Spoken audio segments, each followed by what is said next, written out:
Hello. I'm Paul. How are you? Mark. Mark? Patrick. But any of these could be gas. If they, yeah? Mainly high explosive. That one can be gas. Yeah. Is this, see the one with the funny shape at the very back with the funny shaped cap? That's Jordan. Is that gas? Possibly gas. Possibly gas? Possibly gas. Yeah. Because it's a long one, and it's Yeah. possibly gas. Yeah. But you must be x-rayed before being sure. Yeah. That's, Always but think worst case. that one,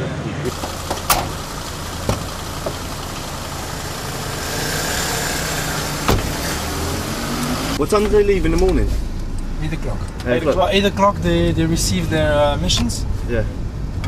all the requests, and then well, normally around 8:30 they're ready to leave. Yeah. So it's 8:30 to 12 o'clock. They found how many shells? There's a good 8. over a dozen there. So. 4 Well, it hours. happens quite often that the team has to return to the barracks to empty their cargo. Yeah. Because the truck's too full. So the movement forwards and backwards could set it off.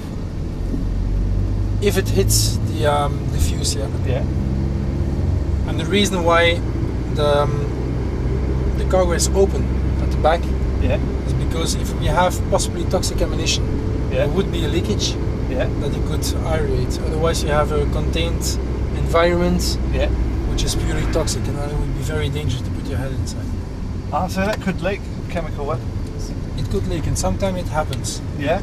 We have a procedure for that to Yeah. with plaster Yeah. to confine the leakage.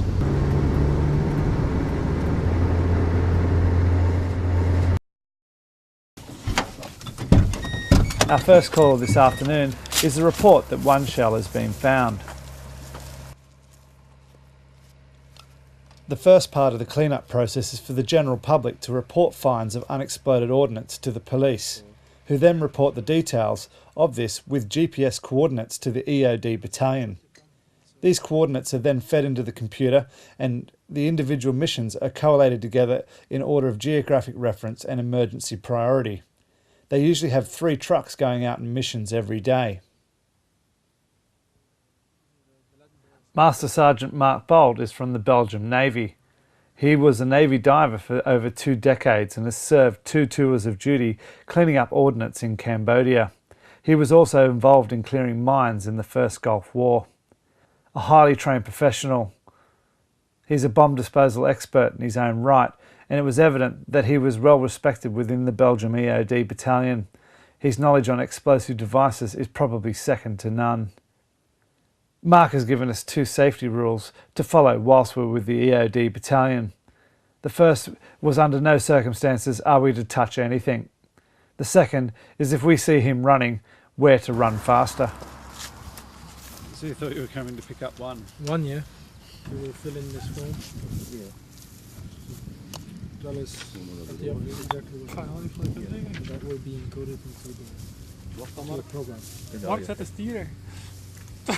And this program allows us to follow the ammunition until it's been dismantled. It's quite a new system. It started this year. It has some we call children disease. Yeah. I don't know if you have a proper name in English. Yeah, like hiccups. Or like minor faults. Yeah. The work which the EOD battalion undertakes is a perfect example of a military force benefiting a local community, working in partnership with that community. You can see the explosives. Yeah. You see the yellow stuff over there? Yeah. That's the explosives inside. Great machine. Just hold up the camera. It's a heavy one. Yeah. So that's a high explosive Yes, shell high. with the explosive still in there.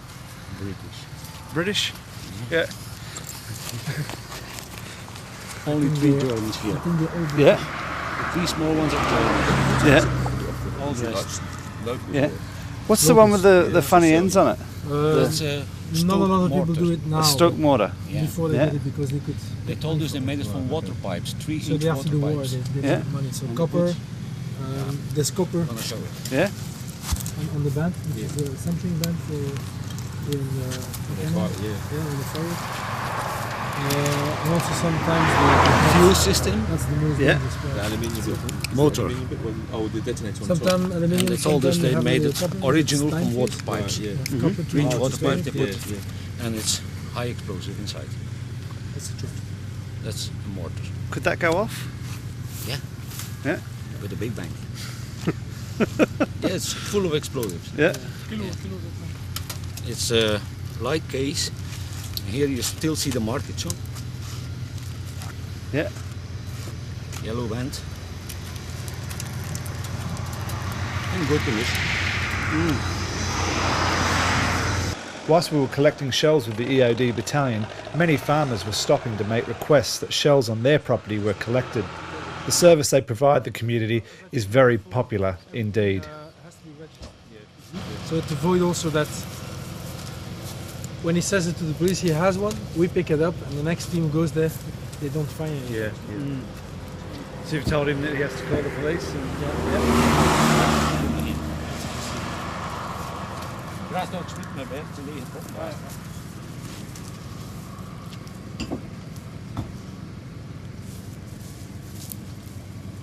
All these he gave now were high explosive. Like today, I think Mark has around 20 You'll be working up till 5 or? until 4 o'clock today. Well, it isn't really.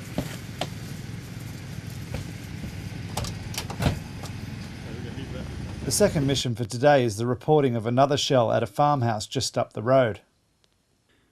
No weapons of mass destruction have been found in Iraq. However, the Belgian army quite regularly find chemical weapons on this woman's farm.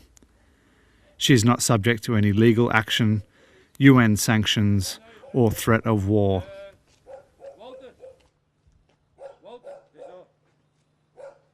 You are German. Nou, dan denk ik 33 was het. Nee, dat is 10 nog. 7 nog en 10 nog. 7 en 10 nog. En dan 5. That's the German. Yeah. The only thing who's British is this one. Yeah, a mortar.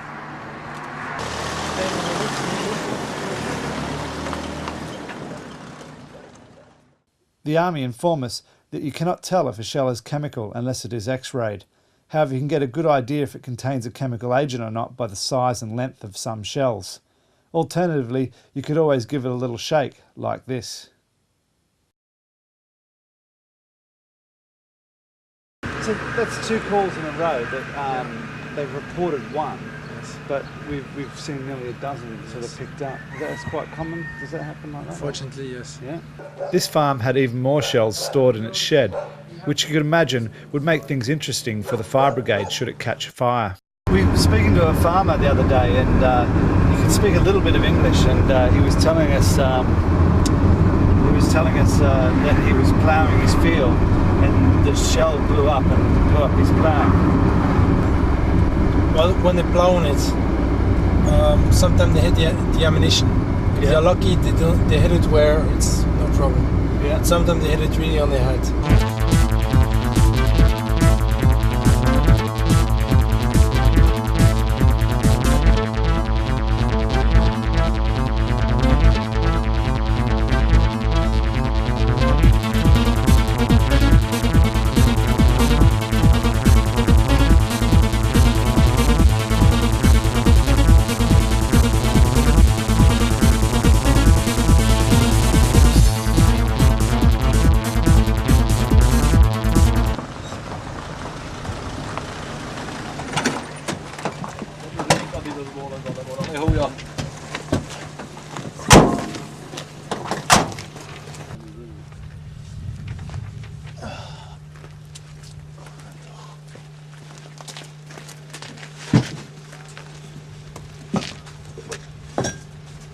The funny head, yeah, that one.